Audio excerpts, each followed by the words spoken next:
హల్లెలూయా, హల్లెలూయా, హల్లెలూయా. ఏం తిని రాలేదా? దేవుని స్తోత్రం. హల్లెలూయా, హల్లెలూయా, హల్లెలూయా.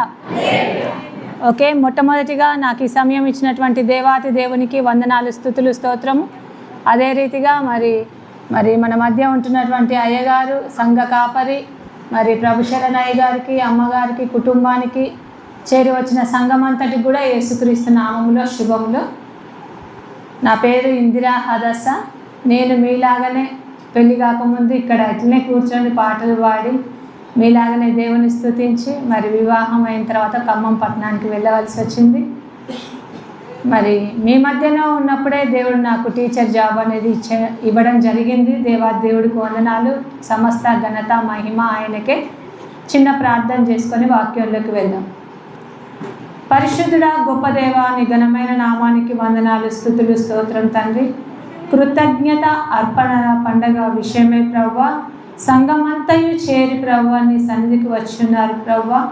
ప్రభువా నా తండ్రి, ఎక్కడ 2-3 నీ నామములో కూడి ప్రార్థన చేస్తారో అక్కడ మీరు ఉండే దేవుడుగా ఉంటున్నందుకు వందనాలు ప్రభువా. అర్హత యోగ్యత లేని నన్ను ఇక్కడ నిలబెట్టినందుకు వందనాలు. నేను కాదు ప్రభువా, పరిశుద్ధాత్ముడా నాయన మీరు ప్రభు మా మధ్య సంచరించి మాతో మాట్లాడి మమ్మల్ని బలపరచుమని నజరేయుడును సర్వశక్తి గల యేసుక్రీస్తు నామములో అడిగి వేడుకొంచున్నాం పరలోకపు తండ్రి, ఆమేన్. దేవుని స్తోత్రం. హల్లెలూయా, హల్లెలూయా, హల్లెలూయా.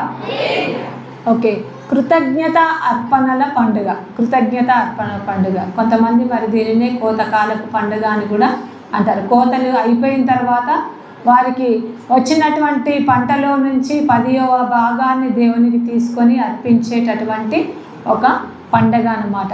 ఇక్కడ చాలామందికి మరి పొలాలు, చెలకలు అన్నీ ఉన్నాయి కదా. ఓకే, ఇది పల్లెటూరు కాబట్టి అందరికీ దాదాపు ఉంటాయి. ఓకే, కొంతమంది లేని వారు కూలి పనికి వెళ్తారు. మరి వాళ్ళకి ఏం లేదు కదా, వాళ్ళు ఎట్లా కోసారంటే మరి పంట వేసిన వాళ్ళు కోసినప్పుడు వీళ్ళని పనివారిగా పిలుస్తారు కదా. పనికి పోయినప్పుడు కూలి ఇస్తారా ఇవ్వరా? ఇచ్చిన దానిలో నుంచి మనకి ఏ రకమైనటువంటి రాబడి వచ్చినా ఆ రాబడిలో నుండి 10వ భాగాన్ని దేవునికి మరి మనము సమర్పించాలన్నమాట. ఓకే, దేవునికి స్తోత్రం. మరి ఈ పండగ జరుపుకోవడానికి దేవుడు మీకు ఇచ్చినటువంటి ఆధిక్యతను బట్టి వందనాలు. మేమైతే మా సంఘంలో ఈ పండగకు చర్చి మొత్తం కూరగాయలు, పండ్లు, మన కంకులు ఇలాంటివి ఉంటాయి కదా, వాటితోటి యవనస్తులందరూ డెకరేట్ చేస్తారనమాట రాత్రికాల సమయంలో. ఓకే, మరి దేవుడు పై రూపాన్ని చూడడు కానీ హృదయాన్ని చూసే దేవుడు అని బైబిల్ గ్రంథం ద్వారా మనం తెలుసుకున్నాం. ఓకే, ఇక్కడ మనం చూసినట్లయితే అసలు బైబిల్ గ్రంథంలో అసలు అనాది కాలం నుండి ఇట్లా దేవునికి అర్పించేది ఉన్నదా, లేకుంటే కొత్తగా మన ప్రభుచరణయ్య గారు గుడి కట్టించి ఇదేమైనా అర్పించడం అనేది మొదలు పెట్టారా అని మనం ఆలోచించినట్లయితే మరి అయ్యగారు కాదు, ఇక్కడ బైబిల్ గ్రంథంలోనే మరి మన పితరులు మొట్టమొదటిగా మరి భూమి మీద దేవుడు సృజించినటువంటి మనుషుల పేరేంటమ్మా? నేను కొంచెం టీచర్ని కాబట్టి ప్రశ్నలు వస్తాయి, దయచేసి ఏమనుకోవద్దు, ప్రశ్నలకు జవాబులు చెప్తూ ఉండాలి. అప్పుడు మనకు మంచి లైవ్లీగా ఉంటుంది అనమాట. ఓకే, మొట్టమొదటిగా దేవుడు మరి భూమి మీద మనుషులను సృజించింది కదా, వాళ్ళ పేర్లేంటి? ఆదాము, అవ్వ. ఆడవాళ్ళు ఏం చేస్తారంటే అవ్వ, ఆదాము అని చెప్తున్నారు. అంటే కానీ మనము ఆడవాళ్ళమైనా మగవాళ్ళమైనా ఫస్ట్ ఆదాము పేరే చెప్పాలి. ఓకేనా? ఆదాము ప్రక్కటెముక నుంచి చేయబడిందే అవ్వ అనమాట. దేవుడు వారిరువురు ఏకమైనప్పుడు వారికి 2 కుమారులను పుట్టించాడనమాట. వారి పేర్లు ఏంటంటే కయ్యూను, హేబేలు. మొదటి ఆయన పేరు కయ్యూను, రెండో ఆయన పేరు హేబేలు. అయితే ఈ కయ్యూను, హేబేలు విషయానికి మనం వచ్చినట్లయితే కయ్యూను మరి పంట వేసి మరి పంటలు పండించేవాడు అనమాట, అంటే వ్యవసాయం చేసేవాడు. హేబేలు విషయానికి వచ్చినట్లయితే హేబేలు గొర్రెల్ని కాసుకుంటూ, పశువులను కాసుకుంటూ ఉండేవారు అనమాట. అయితే మొట్టమొదటిగా వీరిరువురు దేవుని దగ్గరికి కానుకలు తీసుకొని వచ్చారంట. అయితే మనం అది ఎక్కడ చూస్తామంటే మరి బైబిల్లో ఆదికాండం 4వ అధ్యాయం చూసినట్లయితే మరి 3 నుంచి 7 వరకు మనం గమనిస్తే అదంతా చదవలేను, కానీ నేను షార్ట్కట్లో చెప్తాను. కయ్యను పొలములో కొంత యెహోవాకు అర్పణగా తెచ్చెను. కయ్యను ఏం చేసిందంట? పొలములో కొంత యెహోవాకు అర్పణగా తెచ్చాడు. ఇక హేబేలు విషయానికి వస్తే హేబేలు కూడా అని ఉంది. హేబేలు కూడా అంటే ఆయనలాగే ఈయన కూడా అన్నట్లుగా ఇక్కడ హేబేలు కూడా తన మందలో తొలుచూలిన పుట్టిన వాటిలో క్రొవ్విన వాటిని కొన్ని తెచ్చెను. ఇక్కడ తెచ్చే విధానములో మరి తేడా ఉన్నది. తెచ్చే విధానంలో తేడా మనం గమనిస్తాం. కయ్యను అయితే ఏం తెచ్చిండు? కొంత అర్పణగా యెహోవాకు తెచ్చిండు. ఇక్కడ హేబేలు విషయానికి వస్తే మొట్టమొదటి వాటిగా పుట్టిన వాటిని తొలిచూలు అంటే మొదటిగా పుట్టిన వాళ్ళు బలంగా అంటే వాళ్ళ బలమంతా అట్లా నుంచి ప్రథమ ఫలం కదా. కాబట్టి మొట్టమొదటి దానికి అది చూలుగా ఉన్నప్పుడు చాలా మనమైన మనుషులమైన మొట్టమొదటిగా ప్రెగ్నెన్సీతో ఉంటే చాలా తినిపిస్తూ ఉంటారు, చాలా జాగ్రత్తలు తీసుకుంటూ ఉంటారు, చాలా పోషక పదార్థాలు మనకు అందిస్తూ ఉంటారు. అట్లనే ఈ యొక్క పశువుల విషయంలో కూడా కాపర్లు అలానే చేస్తారనమాట. అయితే తొలచూలిన పుట్టిన వాటిలో కొన్నింటిని తీసుకురాలేదంట. వాటిలో కూడా క్రొవ్విన వాటిని తీసుకొని వచ్చిందంట. తేడా ఉందా లేదా? తేడా గమనించారా మీరు? అతనేమో మరి పంటలో కొంత తీసుకొని వచ్చాడంట, ఇతనేమో మొట్టమొదటి తొలిచూలిన పుట్టిన వాటిలో కూడా క్రొవ్విన వాటిని తీసుకొని వచ్చాడంట. అయితే ఇక్కడ దేవుడు ఏం చేస్తున్నాడంటే, సరే వాళ్ళు తీసుకొచ్చే విధానంలో తేడా ఉంది, మరి దేవుడు కూడా మరి ఏమైనా తేడా చూపిస్తాడా అని మనం గమనిస్తే ఇక్కడ దేవుడంట ఏం చేసిండంట, మరి యెహోవా కయ్యేనును అతని అర్పణను, యెహోవా 3వ వచనం చూసినట్లయితే 3వదిగా మనం గమనించినట్లయితే యెహోవా హేబేలును అతని అర్పణను లక్ష్య పెట్టెను అంటే యాక్సెప్ట్ చేసిండు అనమాట, ఇష్టపడ్డాడు అనమాట. అర్థమైందా? హేబేలును అతని అర్పణను. హేబేలును అనే మాట ఎందుకు అక్కడ ఉపయోగించాడంటే, దేవుడు ఒక్క అర్పణనే చూసే దేవుడు కాదు, ఆ తెచ్చే వ్యక్తి యొక్క ఆ ఇష్టము, అతని యొక్క హృదయము, అతను ఎంత ఇష్టపూర్తిగా తెస్తున్నాడు అనేది కూడా గమనించే దేవుడు అనమాట. హేబేలును అతని అర్పణను దేవుడు లక్ష్య పెట్టాడంట. మరి కయ్యూనును అతని అర్పణను లక్ష్య పెట్టలేదు. ఇది కరెక్టేనా? దేవుడు చేసింది చెప్పండి, దేవుడు చేసింది కరెక్టేనా? కరెక్టా కాదా? కరెక్టే, అవునా కాదా? ఇప్పుడు నువ్వు ప్రేమతో ఇచ్చేవాళ్ళు నువ్వు ఇష్టపడతావా? లేకుంటే తీసుకుంటే తీసుకో, లేకుంటే లేదా అని ఇచ్చేటోళ్ళ దగ్గర నువ్వు తీసుకుంటావా? నీకే 2 కొడుకులు ఉన్నారు, 2 కొడుకులలో ఒకటేమో ఇచ్చినట్టు ఇచ్చి ఇలా తీసుకుంటా ఉంటాడు, వాడి దగ్గర తీసుకుంటావా? మమ్మీ నీకే అని చెప్పేసి నోట్లో పెట్టి నీకే తిను అనేట వాళ్ళని యాక్సెప్ట్ చేస్తావా? ఇష్టపూర్తిగా ఇచ్చే వాళ్ళని యాక్సెప్ట్ చేస్తావు అనమాట, ఇష్టపడతావు అనమాట. ఇక్కడ జరిగింది కూడా అదే అనమాట. దేవుడు మరి హృదయాలను చూసే దేవుడు అనమాట. అక్కడ హేబేలును అతని అర్పణను దేవుడు చూశాడు, దాన్ని లక్ష్య పెట్టాడు. మరి ఇతని అర్పణ చూసినప్పుడు దాన్ని లక్ష్య పెట్టలేదన్నమాట. ఇది అతన్ని హృదయపూర్వకంగా తెచ్చిందైతే దేవుడు తప్పకుండా ఇచ్చాడు. ప్రథమముగా అని ఉండొచ్చు కదా, అతను కూడా మరి ప్రతిష్టాత్మక ఫలాలు అర్పించిండు, లేకుంటే ప్రథమమైనటువంటి కాయల్ని తీసుకొని వచ్చిండు, పండ్లను తీసుకొచ్చిండు అని రాయబడి లేదు. కొంత తీసుకొని వచ్చిండు. ఇతను కూడా కొన్నే పెట్టిండు, ఇతను కూడా మొత్తం తొలిచూలని పెట్టలేదు. కాకుంటే ఆ తొలిచూలులో కూడా క్రొవ్విన వాటిని దేవునికి అర్పించిండు. ఇక్కడ మీరు ఈ టాపిక్లో మీరు గుర్తుపెట్టుకోవాల్సింది ఏంటంటే, దేవుడు మరి మనను మన అర్పణను రెండింటిని గమనించే దేవుడు. మనను మన అర్పణను ఈరోజు ఒక్కసారి పరీక్ష చేసుకోండి. నువ్వు తెచ్చింది ఎంతో నీకు తెలుసు కదా, నువ్వు తెచ్చింది ఎంతో ప్రతి ఒక్కరిని కూడా తీసుకొచ్చాం కదా దేవుని సన్నిధికి. అయితే అది ఏ విధంగా మనం తీసుకొని వచ్చాం? ఉన్న వాటిలో బెస్ట్ తీసుకొని వచ్చామా, లేకుంటే ఏది కొంతమంది ఉంటారు ఎప్పుడు చూసినా గల్లు అనాలి. ఆ గల్లు అంటే కానీ వీళ్ళకు హాయిగా ఉంటుంది అనమాట. గల్లు అని ఏదంటే నోట్లు అంటాయా చిల్లర అంటాయా? గల్లు అంటేనే వేసినట్టు సాటిస్ఫాక్షన్ అనమాట. అయితే దేవుడు ప్రతిదీ గమనించే దేవుడు అనమాట. ప్రతిదీ గమనించే దేవుడు. నిజంగా గమనిస్తాడా అని అంటే ఇక్కడ గమనించిండా లేదా? హేబేలును అతని అర్పణను ఆయన లక్ష్య పెట్టాడు. కయ్యూనును అతని అర్పణను లక్ష్య పెట్టలేదు. లక్ష్య పెట్టకపోతే ఆయన కోపం వస్తుందంట. కొంతమంది అంతే కదా, అయ్యగారు పలానోళ్ళకే ప్రియార్తిస్తారు, పలానోళ్ళకే వాళ్ళు ఇష్టపూర్తిగా చేస్తారు. హార్ట్ఫుల్గా వాళ్ళ యొక్క సమయాన్ని, వాళ్ళ యొక్క శక్తిని, వాళ్ళ యొక్క మరి అన్నింటినీ దేవునికి సమర్పిస్తున్నారు. కాబట్టి అక్కడ ఇష్టపడకుండా ఉండలేము. ఎవరైనా ఇష్టపడతారు. నిన్న సాయంత్రం నేను బయట పడుకొని ఉంటే మన సంఘంలో నుంచి ఒక బిడ్డ వచ్చింది. బలహీనంగా ఉన్నది, కానీ పెద్ద పని చేయడానికి వచ్చింది. ఇక్కడ వచ్చి మొత్తం అసలు వీటన్నింటినీ ఎంతో శుభ్రంగా తుడిచింది. ఇంత సంఘం ఉంది కదా, ఆ బలహీనరాలు వచ్చి చూస్తుంటే నాకు అయ్యో ఇంత పెద్ద సంఘం కదా, ఇంత పెద్ద సంఘం, ఇంతమంది నాకు తెలుసు, మీరు చాలామంది అని.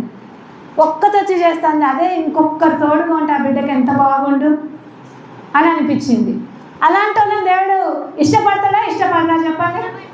బయట ఉన్న నాకే ఎప్పుడో ఒకసారి చూసే నాకే అట్లా అనిపిస్తే ఎల్లప్పుడూ ఆయన కన్నులు భూమి మీద సంచరిస్తూ ఉంటాయంట. ఆయన కన్నులు సంచారం చేస్తూ ఉంటాయంట. మనం చేసే ప్రతిదీ గమనిస్తూ ఉంటాయి అన్నమాట. ఓకే, ఇక్కడ కోపపడతా ఉండంట. లక్ష్య పెట్టనందుకు ఆయన ఏం చేస్తాడంట? కోపపడతాడు. మనలాగానే కోపపడుతుంటే దేవుడు ఒక మంచి మాట అన్నాడు, సత్క్రియలు చేసిన ఎడల తల ఎత్తుకొనవా.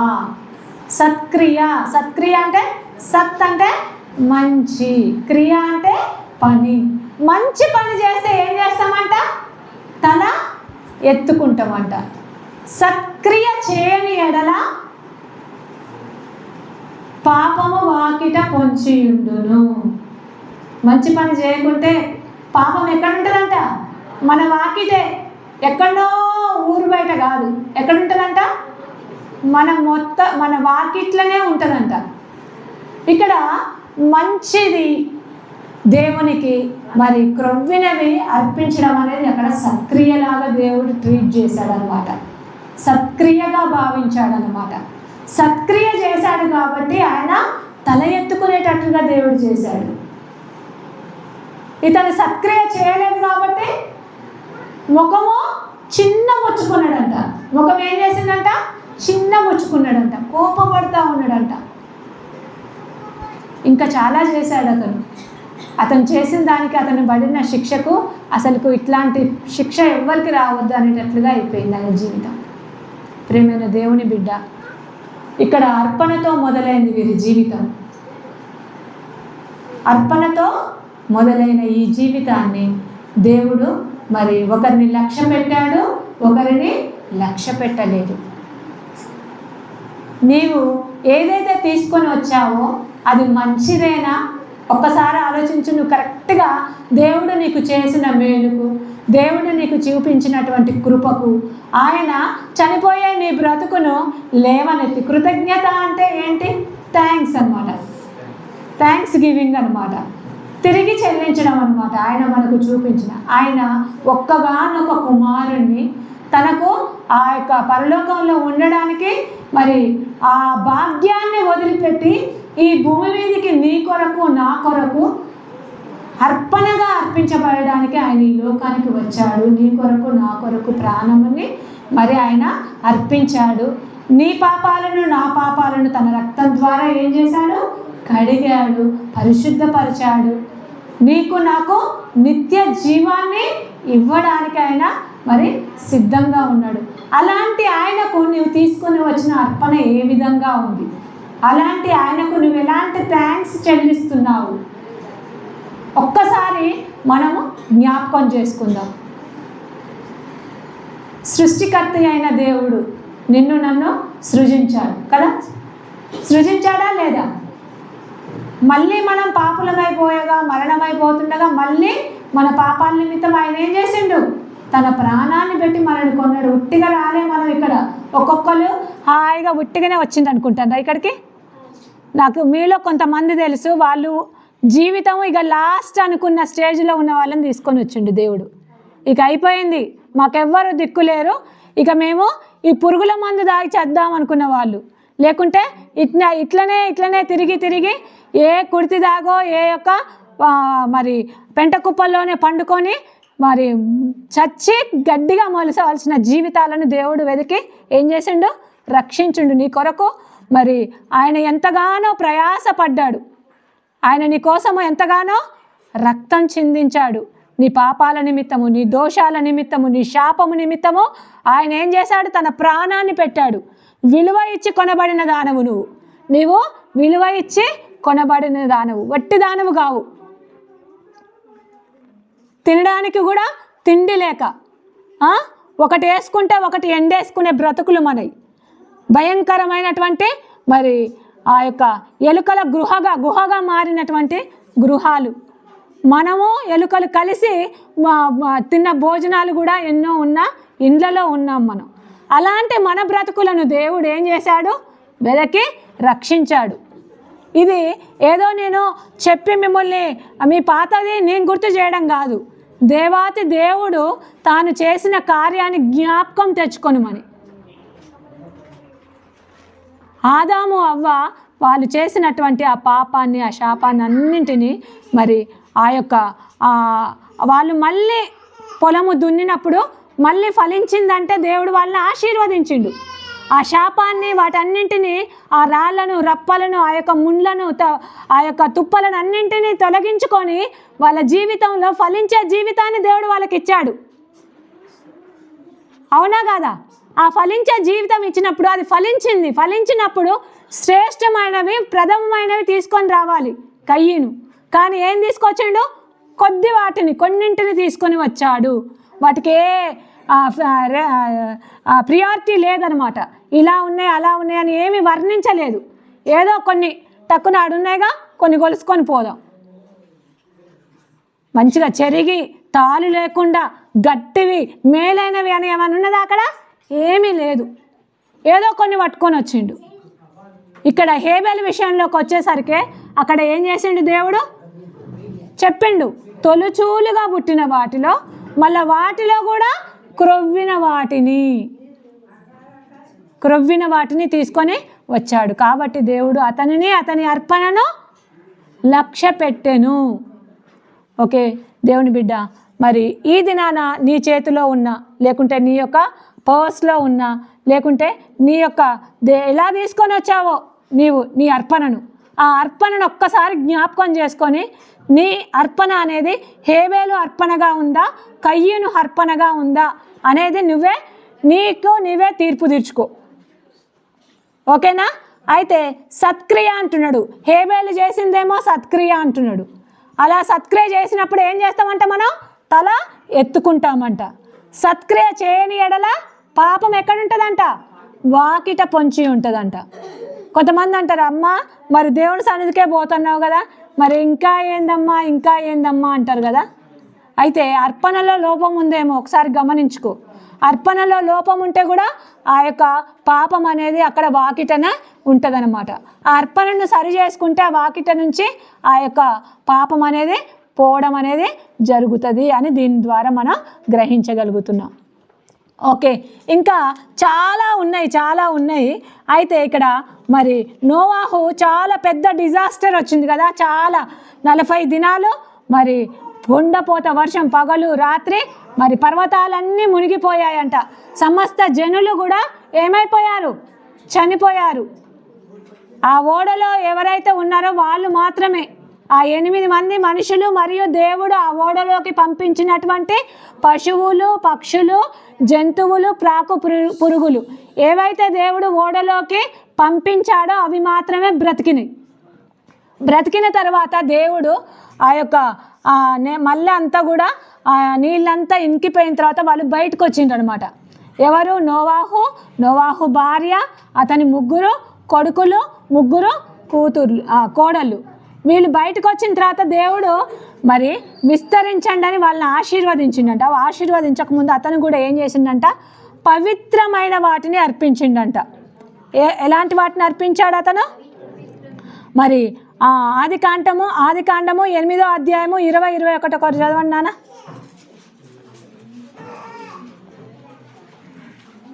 అప్పుడు మోవాబు యెహోవాకు బలిపీఠం కట్టి పవిత్ర పక్షులన్నిటిలోనూ కొన్ని తీసుకొని ఆ పీఠం మీద దహన బలి అర్పించింది.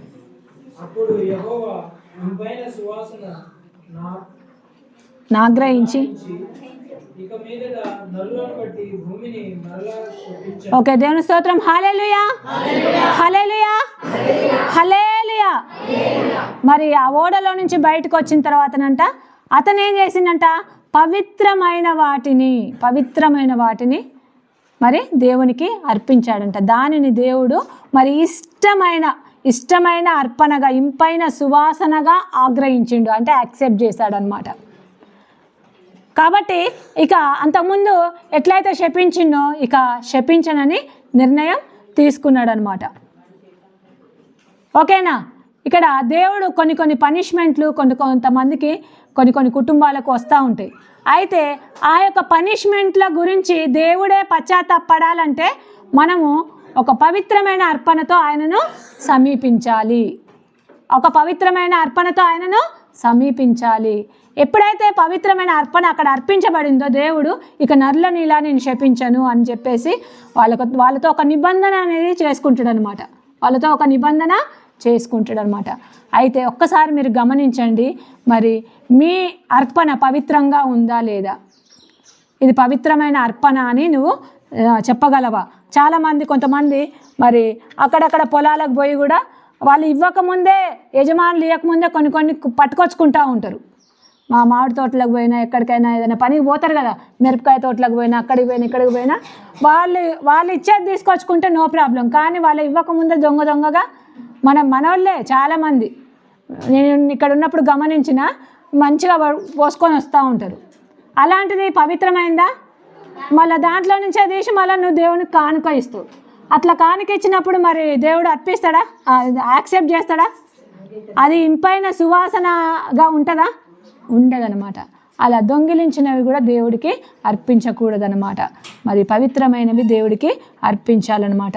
ఓకే, మరి ఉన్న దాంట్లో దేవునికి అర్పించాలి. మరి కరువుతో ఉన్నప్పుడైతే ఎట్లమ్మా, ఇప్పుడు అంత ఎక్కువ లేవుగా, ఎండాకాలం కదా అని మీరు అనుకోవచ్చు. పనులు లేవు, ఏం లేవు, మరి ఇప్పుడు పెడితే అయ్యగారు మేమేం తెస్తామని అంటాం కదా. ఇప్పుడు పెడితే కోత పండగ మేమేం తీసుకొస్తామని. అయితే బైబిల్ గ్రంథంలో మరి భయంకరమైనటువంటి కరువు వచ్చిందంట. ఏమొచ్చిందంట? భయంకరమైన కరువు. 1వ రాజులు మరి 17, 12, 13 చూసినట్లయితే అక్కడ భయంకరమైన కరువు వచ్చింది. ఇక ఒక విధవరాలు ఉందంట. ఇక చివరికి కొద్దిగా పిండి ఉన్నది. ఇక ఆ పిండితోటి రొట్టె చేసుకొని, పట్టెడు పిండి కొంచెం నూనె ఉందంట. ఎంత ఉందంట? పట్టెడు పిండి. పట్టెడు అంటే ఇట్లా పట్టుకోవడానికి పిరికాడు పిండి, కొద్దిగా నూనె ఉందంట. బుడ్డిలో కొద్దిగా నూనె ఉందంట. ఇక కట్టెలు ఏరుకోవడానికి పోయింది. ఆ కట్టెలు ఏరుకొని వచ్చి ఆ పిండిని రొట్టెగా చేసుకొని తిని తాను తన కొడుకు ఏమైపోదాం అనుకుంటాను, చావక ముందు అని ఉంటుంది. అక్కడ ఏమని ఉందంటే చావక ముందు ఆ యొక్క రొట్టె చేసుకొని తిందాం అనుకుంటారంట. ఆ ఏరుకుంటుంటే ఒక ప్రవక్త, ఏలియా ప్రవక్త వస్తాడు. ఏలియా ప్రవక్త వచ్చి, అమ్మ మరి నాకు కొద్దిగా నీళ్లు తీసుకురా అంటాడు ఫస్ట్. తర్వాత మరి ఒక చిన్న అప్పం కూడా తీసుకురా అమ్మ అంటాడు. ఒక చిన్న అప్పం తీసుకురామన్నప్పుడు అప్పుడు ఆమె తన స్థితిని తెలియజేసుకుంటుంది. అయ్యా, నా పరిస్థితి ఇది అయ్యా, నాకు పట్టెడు పిండి, కొంచెము బుడ్డిలో నూనె ఉన్నది అన్నప్పుడు, అమ్మ నువ్వు వెళ్ళి మొదటిగా ఒక చిన్న అప్పం చేసుకొనిరా. ఈ కరువు ఉన్నంత కాలము మరి నువ్వేం భయపడిన అవసరం లేదు. ఈ కరువు ఉన్నంత కాలము నీ యొక్క తొట్టిలో పిండి అయిపోదు, మరి బుడ్డిలో ఉన్న నూనె అయిపోదు. మరి తొట్టిలో ఉన్న పిండి తగ్గిపోదు, ఆ యొక్క బుడ్డిలో ఉన్న నూనె అయిపోదని చెప్తాడు అనమాట. దేవుని స్తోత్రం. హల్లెలూయా, హల్లెలూయా. అట్లెట్లా అయిద్దయ్యా నీకు ఇస్తే అని అంటాం కదా, ప్రశ్నలు వేస్తాం. మనలో చాలామందికి ప్రశ్నలు వస్తాయి, కానీ ఆమె అలాంటి ప్రశ్న ఏమీ ఇవ్వలేదు. ఆయన ఏదో దైవజనుడు అని చెప్పేసి మొట్టమొదటిగా వెళ్ళి ఒక చిన్న అప్పమాను నీళ్లు తీసుకొని వచ్చి ఇచ్చింది. అక్కడ ఆమె కొడుకే కాదు, ఆమె కుటుంబం వారు చాలా దినములు అని ఉంటుంది. ఎన్ని దినములు? చాలా దినములు. అంటే కరువంతా అయిపోయేంత వరకు. ప్రేమైన దేవుని బిడ్డ, నువ్వు దేవుడి కోసం కొద్దిగా ఇస్తే దేవుడు మరి నిన్ను, నీ కుటుంబాన్ని, నిన్నే కాదు నీ కుటుంబాన్ని, ఒక్కరోజా 2 రోజురా, చాలా దినములు. నువ్వు ఇచ్చింది ఎంత? కొద్ది రొట్టె, కానీ నిన్ను దేవుడు ఎన్ని రోజులు పోషిస్తాడు? చాలా దినములు. నిజంగా ఇక్కడ ఉన్న చాలామంది మరి అలాంటి పరిస్థితే కలిగి ఉండవు ఒకనాడు. కొద్దిగా పిండి కొద్దిగా అలాంటి దాంట్లో దేవునికి ఇచ్చారు కాబట్టి దేవుడు ఈ రోజున మిమ్మల్ని ఏం చేసిండు? ఆశీర్వదించిండు. అవునా కాదా?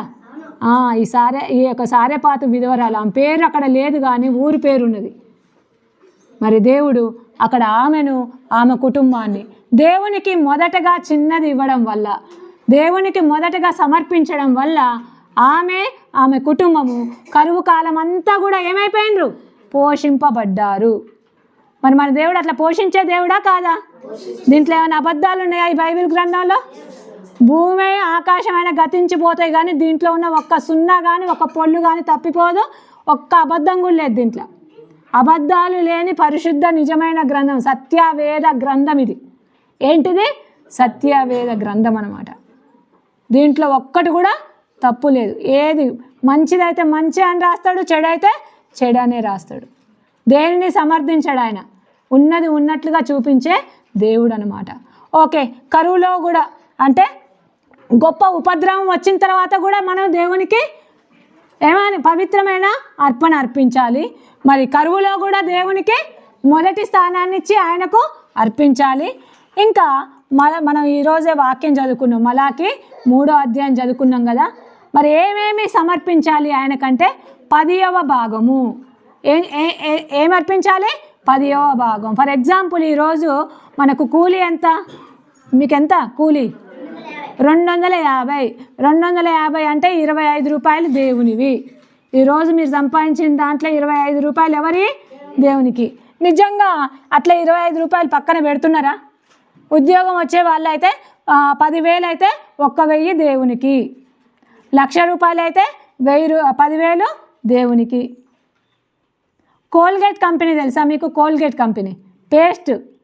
ఎంతమంది కోల్గేట్ కంపెనీ వాడుతారు? కోల్గేట్ మ్యాక్సిమం అందరిది కోల్గేటే ఉంటుంది. మన దేశమే కాదు, ప్రపంచం అంతటా ఉన్న పేస్ట్ ఒక్కటే ఏంటిదంటే కోల్గేట్. మిగతా అన్నీ వాళ్ళ లోకల్ ప్రకారం కొన్ని ఉంటాయి కంపెనీలు, కానీ ప్రపంచం అంతటా ఉన్నదే కోల్గేట్ కంపెనీ. కోల్గేట్ కంపెనీ వాళ్ళట ఏం చేసిండ్రంట, వాళ్ళ యొక్క 10వ భాగాన్ని దేవునికి ఇవ్వడం మొదలుపెట్టిండంట. ఈరోజు 10,000 వచ్చినాయి అనుకో, 1,000 రూపాయలు పక్కన, 1,00,000 రూపాయలు వచ్చినాయి అనుకో, 10,000 పక్కన దేవునికి అని పెట్టిండ్రంట. పెడితే అవి దేవుడు వాళ్ళ యొక్క కంపెనీ విస్తరింపజేసిండంట. దేశ విదేశాలలో అసలు కోల్గేట్ లేని యొక్క దేశం అంటూ ఉంటుంది అన్నమాట. అంతా విస్తరింపజేసిండంట. ఇప్పుడు వాళ్ళు ఎంత ఇస్తారో తెలుసా? 90% దేవునికి ఇస్తారంట, 10% వాళ్ళు ఉంచుకుంటారంట. హల్లెలూయా, దేవుని స్తోత్రం. హల్లెలూయా, హల్లెలూయా, హల్లెలూయా. అంత విస్తారంగా దేవుడు ఆశీర్వదించిండు అనమాట వాళ్ళను. అంత నువ్వు 10వ భాగం ఇస్తే నీకు మరి 90 భాగాలు నువ్వు ఉంచుకుంటే ఆ 90 ఇచ్చి 10వ భాగమే నీకు సరిపోయేటట్టుగా చేసే దేవుడు ఆయన. అంత 90 కంటే ఎక్కువ శాతము అది నీకు దీవెనకరంగా ఉంచే దేవుడు అనమాట. మరి మన దేవుడు నిజముగా 10వ భాగం ఇచ్చితే మరి ఇంకా ఏంటంట, ప్రతిష్టార్పణలు. ఇంకో ఇది అయింది కదా, నా కొడుకు మరి ఇది పాస్ అయితే నేను ఇది ఇస్తా, లేకుంటే నా బిడ్డ మరి పలానా దాంట్లో సీట్ వస్తే, ఉద్యోగం వస్తే ఇది ఇస్తా అది ఇస్తా అని మనం, లేకుంటే ఏదైనా జబ్బు వస్తే, నాకు జబ్బు వస్తే ఇగో పలాంది దేవుని సమర్పించుకుంటా అని అనుకుంటారు కదా. అవి ప్రతిష్ఠితమైనవి. అట్లా ప్రతిష్ఠించుకునేవి కూడా కొంతమంది గర్భఫలాన్ని ప్రతిష్ఠించుకుంటారు, ప్రథమ ఫలాల్ని.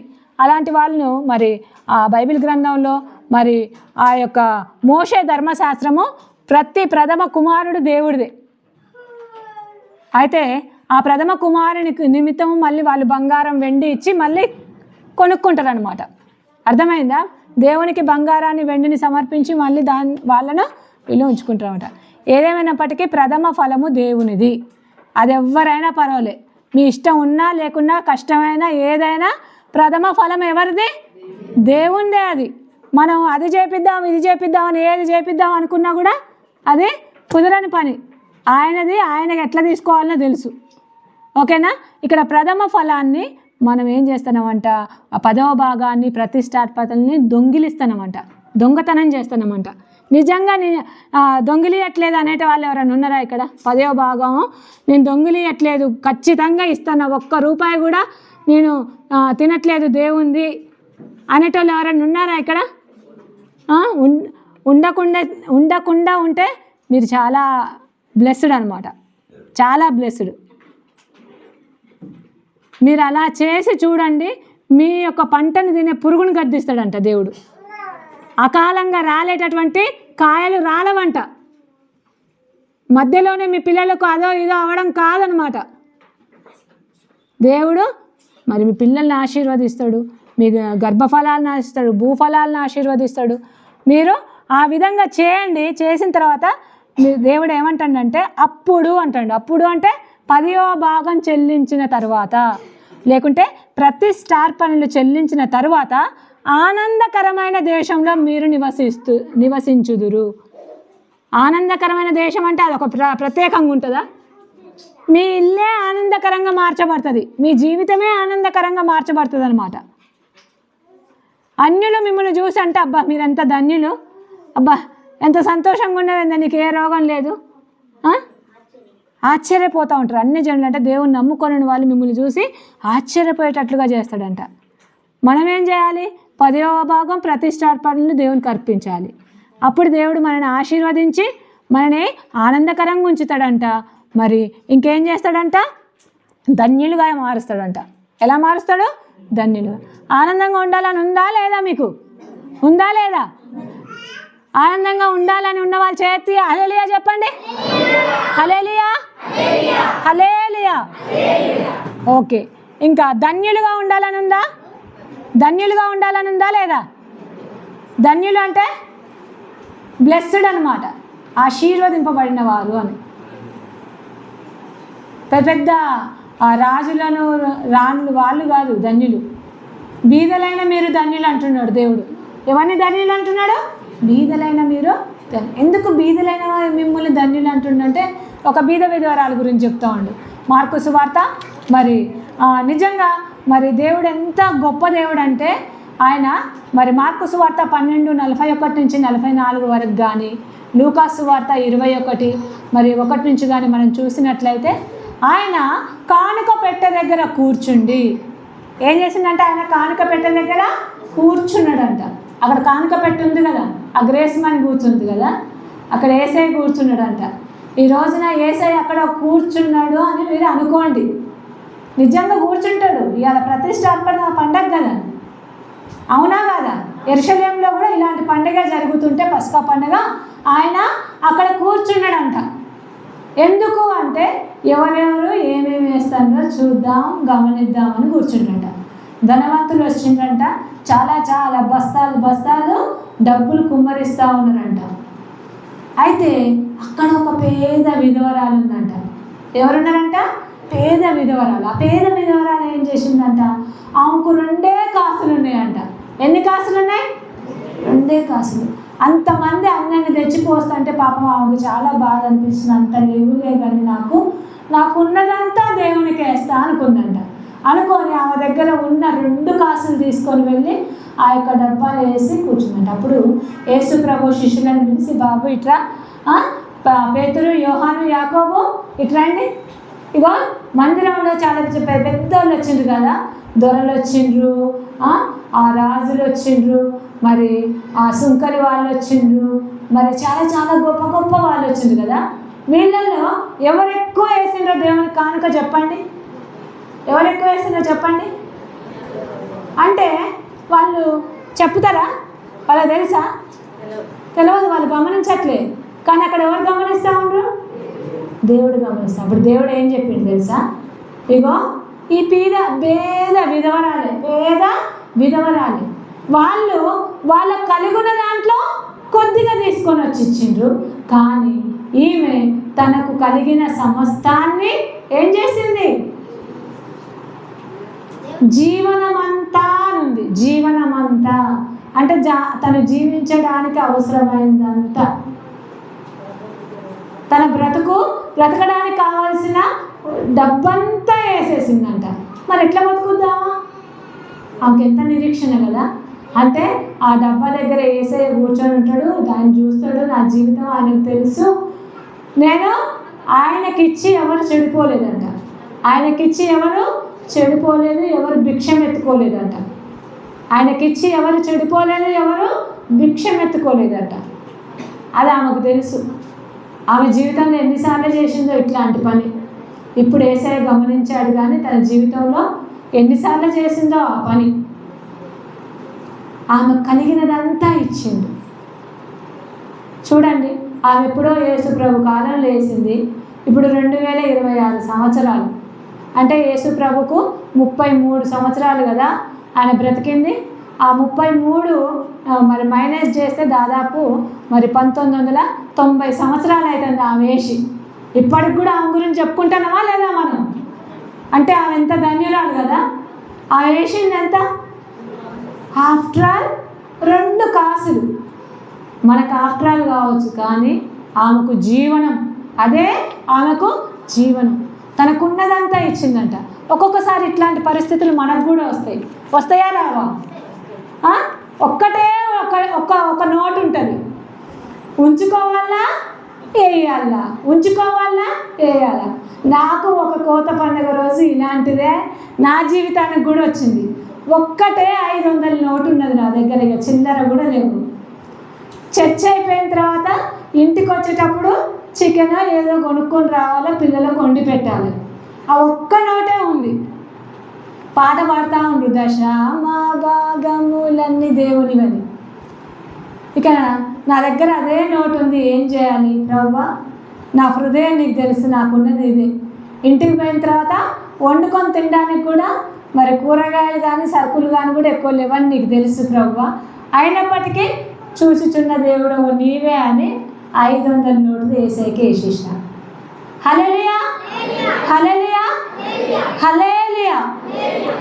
వేసి ఒక అర్ధగంట అయింది. వేసిన అర్ధగంట కమ్యూనియన్ తీసుకొని మనం బయటికి పోయేసరికి ఒక అర్ధగంట గంట అవుతుంది కదా. అలా అయింది. బయటికి వెళ్ళినాం. బయటికి నా కొడుకుని ఎత్తుకొని నేను బయటికి వెళ్ళాను. బయటికి వెళ్ళినప్పుడు మా బాబు చిన్నకున్నప్పుడు చాలా అందంగా ఉండేటోడు, అందరు ఇష్టపడేటోళ్ళు.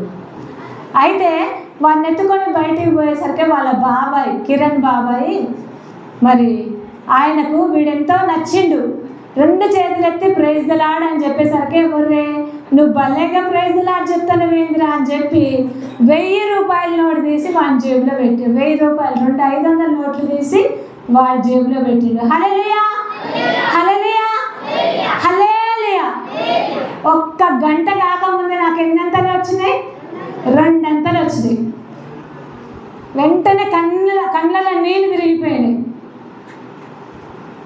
కన్న తల్లైనా నిన్ను మరచునేమో కానీ నిన్ను మరువను, నిన్ను విడువను, ఎడబాయను. ఒకని తల్లి వాడిని ఆదరించినట్లుగా నేను నిన్ను ఆదరిస్తా. ఆకలితో ఉన్నప్పుడు చూసేది ఎవరు చెప్పండి? తల్లి కడుపు చూస్తుందంట, భార్య జేబులు చూస్తుందని మన మామూలు కదా. అసలు చూసేది తల్లి కదా. వాళ్ళైనా చూస్తారో చూడరో నాకు తెలియదు, కానీ మన దేవుడు కన్న తల్లిని మించిన దేవుడు. హల్లెలూయా, హల్లెలూయా, హల్లెలూయా. వెంటనే గంట దాటక ముందే నా యొక్క కుమారుడి జేబులో 1000 రూపాయలు ఉంచబడ్డాయి. చాలా కృతజ్ఞతతో థ్యాంక్ యూ జీసస్ అని పాట పాడుకుంటా చికెన్ షాప్కి వెళ్ళి చికెన్ కొనుక్కొని ఇంటికి వెళ్ళి అది చేసేసుకొని మళ్ళీ ఈవినింగ్ మళ్ళీ లక్కీ డ్రిప్ ఉంటుంది. లక్కీ డిప్ మరి ఒక బుక్ మొత్తం కొన్నా నేను. లక్కీ డిప్లో అందరూ మన పేర్లన్నీ రాసుకోవాలి కదా. అందరి పేర్లు, నా రక్త సంబంధులు అందరి పేర్లు రాసుకున్నా. నా పేరు, మరి మా కిషోర్ పేరు, మరి నాకున్న ఏకైక కుమారుడు అప్పుడు ఒక్కడే ఉండే వాడి పేరు, ఇక మా మమ్మీ పేరు, ఆ ప్రభుచంద్రయ్య గారి పేరు, అమ్మగారి పేరు, శ్యామ్ ప్రణయ్ చరణ్ పేరు, లేవి జోయల్ చరణ్ పేరు, వీళ్ళందరి పేర్లు రాసుకున్నా. 50 పేజీలు ఉంటాయి. 50 పేజీలలో ఒక్కొక్కరికి 4 పేజీలు 5 పేజీలు కేటాయించి రాసుకున్నా. అడిగి పోయిన తర్వాత సాయంత్రం లక్కీ డిప్పు ఫస్ట్ ప్రైజ్ ఏంటంటే మరి ఫ్రిడ్జ్. ఫస్ట్ ప్రైజ్ ఏంటిది? ఫ్రిడ్జ్. అది దాదాపు 12,000 15,000 మధ్యలో కాస్ట్ అవుతుంది. 12 నుంచి 15,000 విలువ కలిగింది ఉంటుంది. మొట్టమొదటి prize B Pranay Charan, care of Indira Hadasa, first prize అంటారు. దేవుని స్తోత్రం. హల్లెలూయా, హల్లెలూయా, హల్లెలూయా. నేను ఇచ్చింది ఎంత అక్కడ? 500. పొద్దున ఎన్ని వచ్చినాయి? 1000 రూపాయలు వచ్చినాయి. ఆల్రెడీ నాకు ఫ్రిడ్జ్ ఉన్నది. అక్కడ మళ్ళీ నాకు ఫ్రిడ్జ్ వచ్చింది. ఆ యొక్క ఈ కొనుక్కొచ్చేటిది అన్నీ అమ్మేటి అంతా కూడా ఆ బాధ్యత అంతా మా కిషోర్దే అనమాట. ప్రైజులు కొనుక్కొచ్చే బాధ్యత. అయితే ఫస్ట్ ప్రైజ్ మాకు ఫ్రిడ్జ్ వచ్చింది. కొత్తది వచ్చింది కదా అని కొత్తది ఉంచుకొని పాతది పడేయలేదు. నేను మాకున్న పరిస్థితిని బట్టి ఆ పాతదే ఉంచుకొని ఏ షాప్లో నుంచి తెచ్చినావో అదే షాప్కి ఇచ్చేసి ఆ డబ్బులు తీసుకొని రా అన్న. అప్పుడు మాకు దేవుని స్తోత్రం 13,000 వచ్చినాయి. దేవుని స్తోత్రం. హల్లెలూయా, హల్లెలూయా, హల్లెలూయా. మరి అక్కడ దేవుడు మాకు 14,000 ఇచ్చిండు. ఒక్క 500కి ఎన్ని ఇచ్చిండు? దేవుడు అన్యాయస్తుడా? కాదు. అడుగు దానికంటేను ఊహించు వాటికంటేను అత్యధికంగా చేయశక్తి. ఆ నెలంతా మళ్ళీ నాకు జీతం వచ్చేంత వరకు మాకు కావలసిన సరుకులన్నీ, మాకు కావలసిన అవసరాలన్నీ తీరే వరకు మాకు డబ్బు ఉన్నదనమాట. దేవుని స్తోత్రం. హల్లెలూయా, హల్లెలూయా, హల్లెలూయా. బైబిల్లో ఉన్నాయి చదువుకొని అయ్యో కట్టుకథలు అనుకోవద్దు. మనం దేవుడు ఆ వాటినే ఆ ప్రకారం మనం జీవిస్తే మన జీవితంలో కూడా దేవుడు నెరవేర్చి చూపించగలిగిన దేవుడు అనమాట. ఆయన సర్వశక్తి కలిగిన దేవుడు అనమాట. అలనాడు హేబేలును అతని అర్పణను దేవుడు అంగీకరించాడు, లక్ష్య పెట్టాడు. అతన్ని సత్క్రియను బట్టి అతన్ని ప్రశంసించాడు. మరి ఇంకొక స్త్రీ ఉన్నది.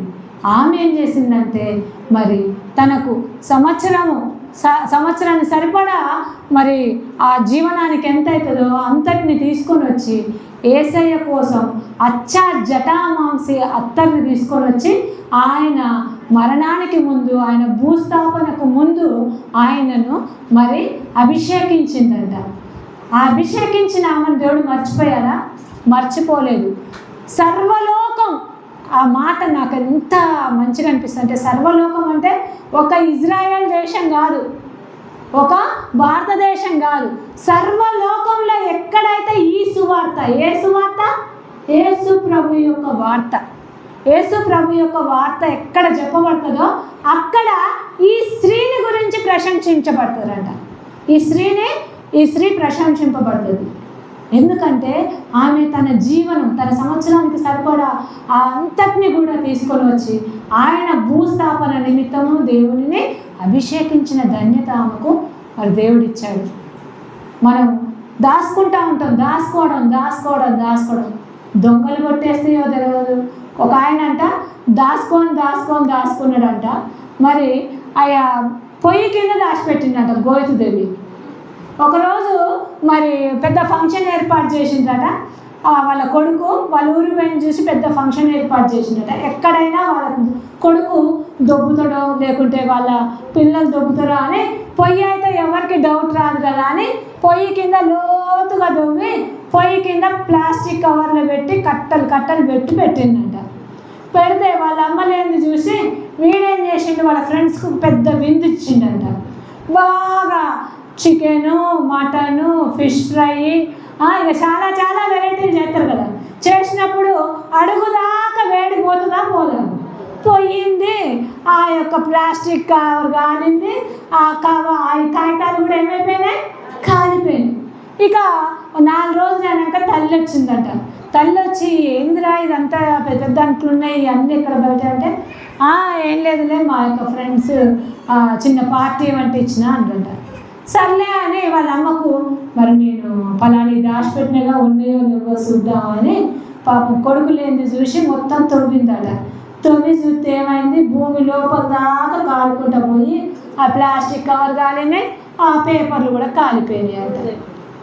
అది ఎవరికైనా గుర్తుకొస్తుందా? ఇక కొడుకైనా తిడతాడు, నాకు ఇచ్చిన బాగుండుగా మా ఫ్రెండ్స్ తోటి ఎంజాయ్ చేసేటండి, పిసినార్దానా మొత్తం కాలబెట్టినవా అని కొట్టి తిట్టి ఎన్నో చెప్తారు కదా.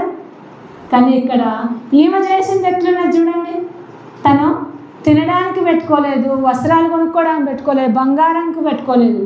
దేవుని యొక్క భూస్థాపన నిమిత్తము ముందుగా దేవుని అభిషేకించిన ధన్యత ఒక దయ్యం పట్టిన ఆమె దయ్యం బట్టి ఆమె అందరు కొడతా ఉంటే మరి చంపవలసిన పడిన ఆమెను దేవుడు రక్షించిండు. దానికి కృతజ్ఞతగా తన జీవనం అంతా ఇచ్చింది, ఆయనను అభిషేకించింది. కాబట్టి సర్వలోకం ఎక్కడైతే యేసు ప్రభు వార్త మరి ప్రకటించబడుతుందో అక్కడ ఈమెను ఆయన ప్రశంసింపబడుతుందని చెప్పిండు. యేసు ప్రభు స్వయంగా చెప్పిండు. ప్రేమైన దేవుని బిడ్డ, దేవుని కోసం మరి ఇచ్చి ఆయన ఆగ్రహించేటటువంటి మరి ఆయన ఇష్టపడేటటువంటి ఆయన లక్ష్య పెట్టేటటువంటి అర్పణను ఈ దినాన నువ్వు తీసుకొని వచ్చావా? ఒక్కసారి పరీక్ష చేసుకో. హేబేలును ఆయన అర్పణను గమనించిన దేవుడు నువ్వు తీసుకొని వచ్చిన నిన్ను నీ అర్పణను గమనిస్తున్నాడు.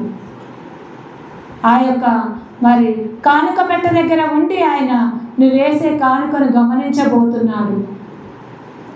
నీ గురించి ఆయన ఎవరికైనా చెప్పగలడా? నువ్వు ఇచ్చిన కానుకను బట్టి నేను ఇంతగా ఈ బిడ్డను ప్రేమిస్తే ఈ బిడ్డ తీసుకొని వచ్చేది ఎంతగా ఉంది అని ఆయన మరి దుఃఖపడేటట్లుగా నీ అర్పణ ఉందా? ఆయన సంతోషించి ఆ శిష్యులను పిలిచి చెప్పినట్లుగా నీ గురించి మరి చెప్పేటట్లుగా నీ యొక్క సమర్పణ ఉందా? మరి ఆ యొక్క మగ్దలేనే మరియా మరి ఆ యొక్క భూస్థాపన నిమిత్తము మరి ఆయనకు సమర్పించినటువంటి ఆ యొక్క అత్త జటా మాంసిన్ ఆ యొక్క సువాసనగా నీ యొక్క అర్పణ ఉందా? ఏ రకంగా నీ అర్పణ ఉంది? ఇది నా ఒక్కసారి కళ్ళు మూసుకుందాం. నీవు ఏ స్థితిలో ఉంటే దేవుడు నిన్ను పట్టుకున్నాడు. అయితే ఇప్పుడు ఆయన చెంతకు నువ్వు ఎలాంటి చేతులతో వచ్చావు, ఎలాంటి అర్పణను ఆయన తీసుకొని వచ్చావు? నీ అర్పణను చూసి ఆయన సంతోషిస్తాడా, లక్ష్య పెడతాడా? లేకుంటే నీ అర్పణను చూసి నీవే తల ఎత్తుకోలేనటువంటిగా నీ అర్పణ ఉందా? నీవు తలెత్తుకునే దానిగా ఉన్నావా? నీ అర్పణ నువ్వు తెచ్చిన అర్పణను బట్టి తల ఎత్తుకునే దానిగా నీ అర్పణ ఉందా? లేకుంటే తల దించుకునేటట్లుగా ఉందా? ఒక్కసారి పరీక్ష చేసుకో. ఇది నీవేదో అయ్యగారికి లేకుంటే ఈ సంఘానికి ఏదో ఇచ్చేదిగా నువ్వు ఫీల్ అయి తీసుకొని వస్తున్నావా? కొరింథీయులకు రాసిన పత్రిక 1 ఏమంటున్నాడంటే, ఒక్కసారి ఇదొక్కటి చదువుకొని మనం ప్రార్థనలోకి వెళ్ళిపోదాం. కొరింథీయులకు రాసిన పత్రిక 9వ అధ్యాయం, 2 కొరింథీ 9వ అధ్యాయము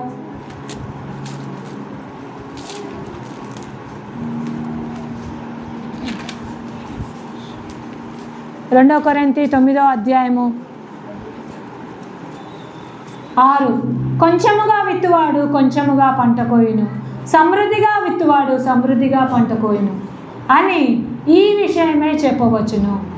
సనుగు కొనకయు బలవంతంగా కాకయు ప్రతివాడును తన హృదయములో ఇచ్చయించుకొనిన ప్రకారము ఇయ్యవలెను. దేవుడు ఉత్సాహముగా ఇచ్చువారిని ప్రేమించును. దేవుడు ఉత్సాహముగా ఇచ్చేవారిని ప్రేమించే దేవుడు.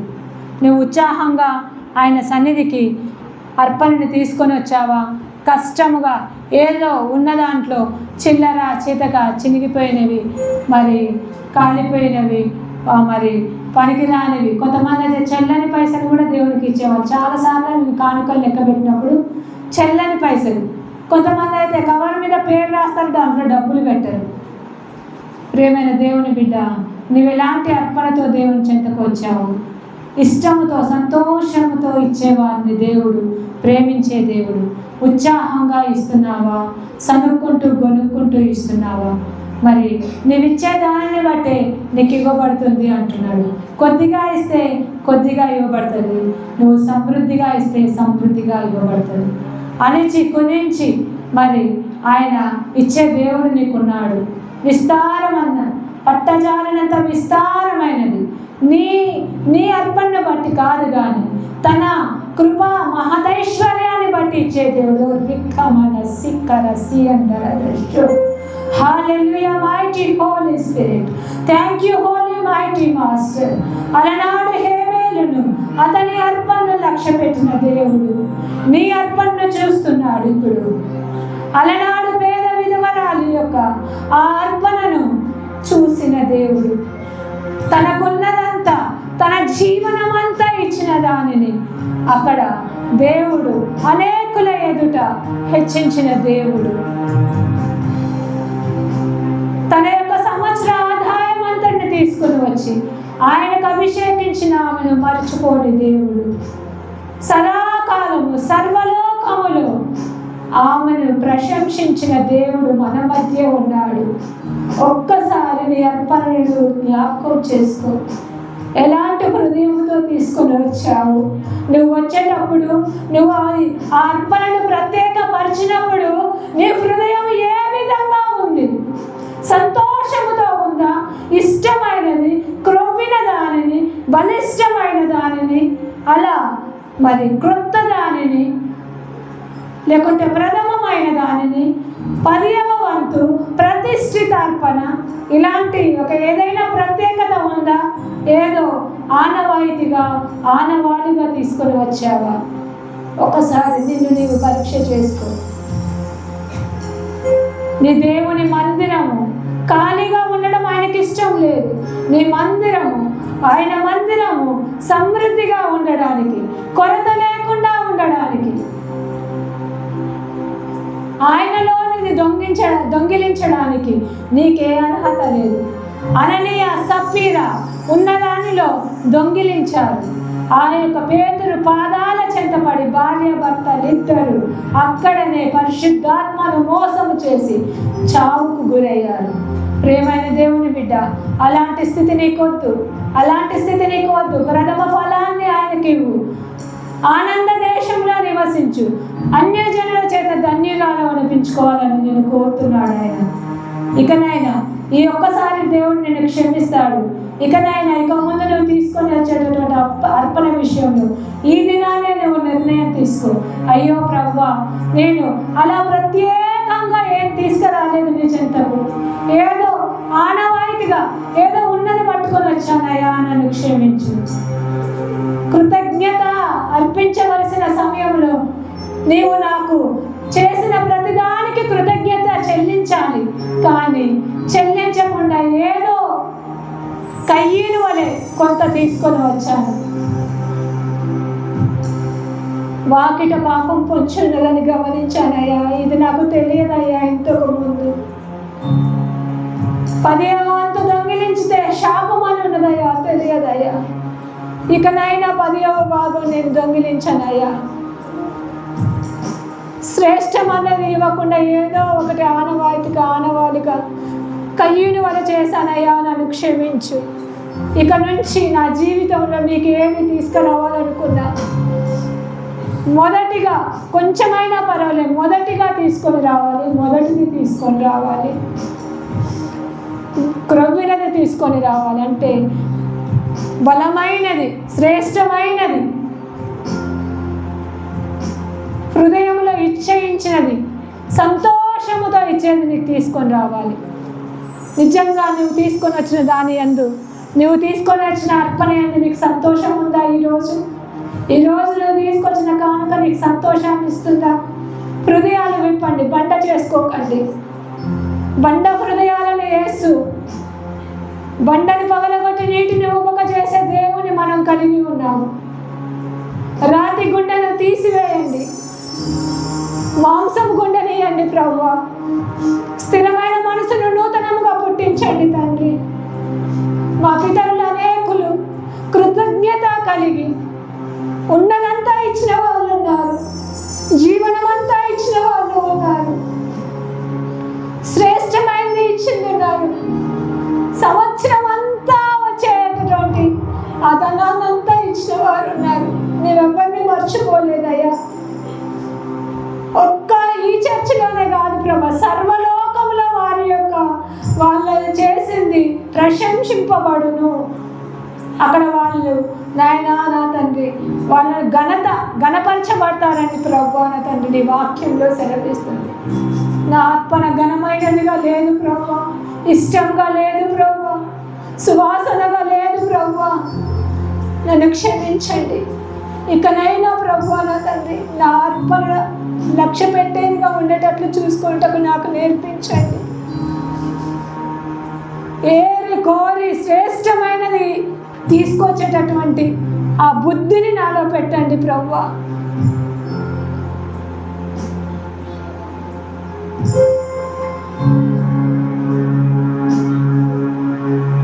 పాటలు పాడుతూ ఉంటాం.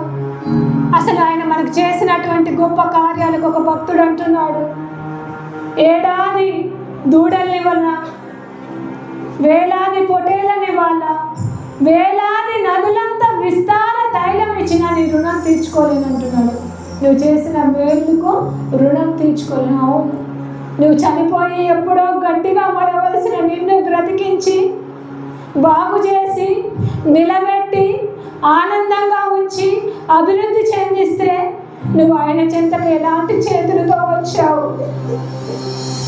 ఏమి తీసుకొని వచ్చావు? ఆయన సంతోషపడేదిగా ఉన్నదా?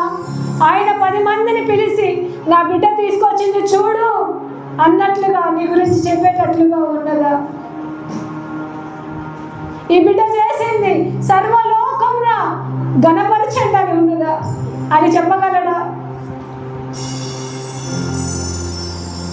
ఒక్కసారి పరీక్ష చేసుకుందాం, ఒక్కసారి పరీక్ష చేసుకుందాం. నువ్వు 10వ భాగం ఇచ్చి ఆయనను శోధించిన ఎడల పట్టజాలనంత విస్తారంగా ఆకాశపు తూములను విప్పి ఆయన నీకు మరి ఇవ్వగలిగిన దేవుని నువ్వు కలిగి ఉన్నావు.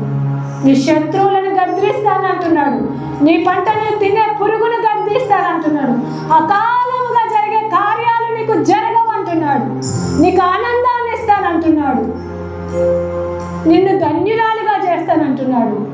ఒక్కసారి గమనించుకో ప్రియమైన దేవుని బిడ్డ, ఆయనకు చెందింది ఆయనకి ఇవ్వు. నీ దానిలో ఇవ్వమని ఆయన కోరడం లేదు. ఆయన కేవలం తన 10వ భాగాన్ని ఇవ్వమంటున్నాడు. 10వ భాగాన్ని ఇచ్చి ప్రభువును మహిమపరిచి ఆనంద దేశంలో ప్రవేశించి ధన్యులుగా మార్చబడే అభిషేకాన్ని ఈ సంఘానికి అనుగ్రహించుమని నజరేయుడును సర్వశక్తి గల యేసుక్రీస్తు నామములో అడిగి వేడుకొంచున్నాం పరలోకపు తండ్రి. ఆమేన్.